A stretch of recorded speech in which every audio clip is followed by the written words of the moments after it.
local bag designer Zimisile Dlamini is flying the South African flag even higher. The Johannesburg-based designer, originally from Mandeni, Kwazulu-Natal, will be showcasing his latest collection of leather bags at the New York Fashion Week in September.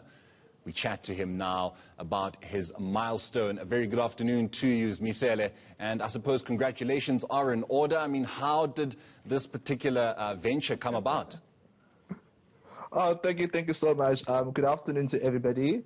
Well, how it actually came about, they just really dropped me an email. It wasn't something that I went out looking for, asking me if I've got any collection right now, and I replied back to say, yeah, I do have a collection ready, and they said, okay, I'll be put through in a competition called Once to Wash for New York Fashion Week, and they sent me an email about 2 weeks later that I've made it to the top. So that's basically how it happened. Zimisile, you are going to be having your leather bags in the presence of, fashion magazines such as Harper's Bazaar. You're going to be having it in front of some of the best kind of fashion magazines, your Vogues of the likes. Has it sunk in yet that, the Zimisile brand is set to, go big at this point?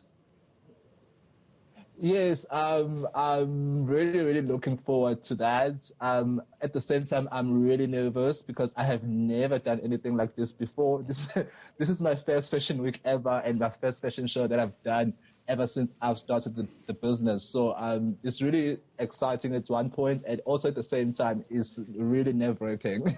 Talk to us about the business, Zimisile. How did it start about? Why did you go into making leather bags? How it started about, initially the idea was to do clothing, but I mean the market was very saturated with fashion designers from a business perspective.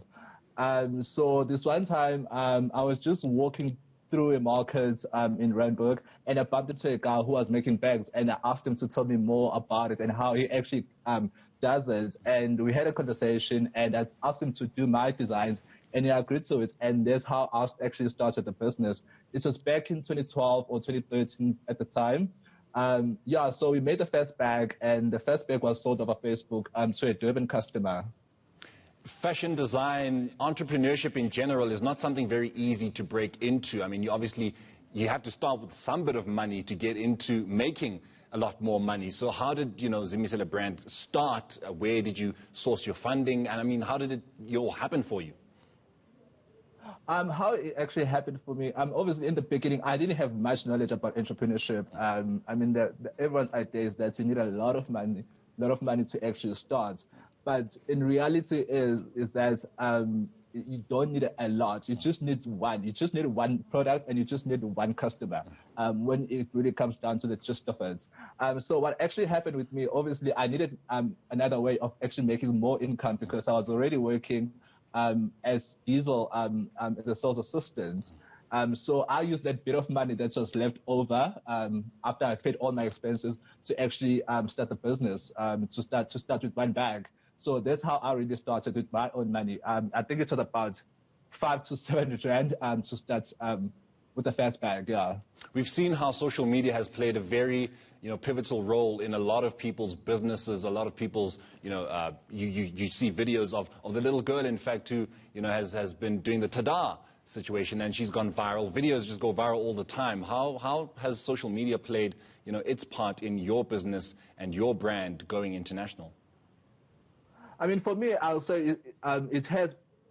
I mean, it's how I do my business in a major way. But I mean, at the beginning of it all, I think it also has to do with your credibility. When you go into the industry or into business, actually people buy your credibility. So luckily for me, I had built that credibility offline, not necessarily online, because all my friends and all my followers on my social media are people I've worked with, are the people who have known me from my fashion jobs. So for me, I think I had built my credibility in that sense. So I really advise a lot of people who want to go into entrepreneurship and to actually have online businesses to actually spend more time and more resources in developing their credibility. Just before I let you go, Zimisile, 8 years ago you started off with one bag. There obviously has been challenges along the way. Some of the challenges that you can share with us? I mean, some of the challenges I can share is, what could it be? Well, some of the time, I mean, you make, because I mean, for me, I didn't go to, I didn't go to like a school to actually study how to make bags. So it was mostly trial and error for me. So there were a lot of errors, more than trials. So I think that actually helps in terms of like sharpening your skills.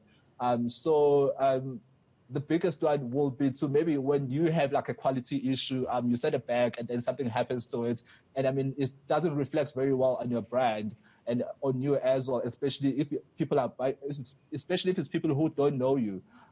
So I think there's one big challenge for me was that lots of errors that have happened, but I mean, at the same time, you have to learn from them and they have to happen. Most definitely. Thank you very much for joining us, Zimisile, and congratulations once again. That's Zimisile Dlamini, and in fact was Misela, and now his brand is going to be sitting at the New York Fashion Week in front of the likes of Vogue and Harper's Bazaar, and hopefully it grows on to be bigger and better.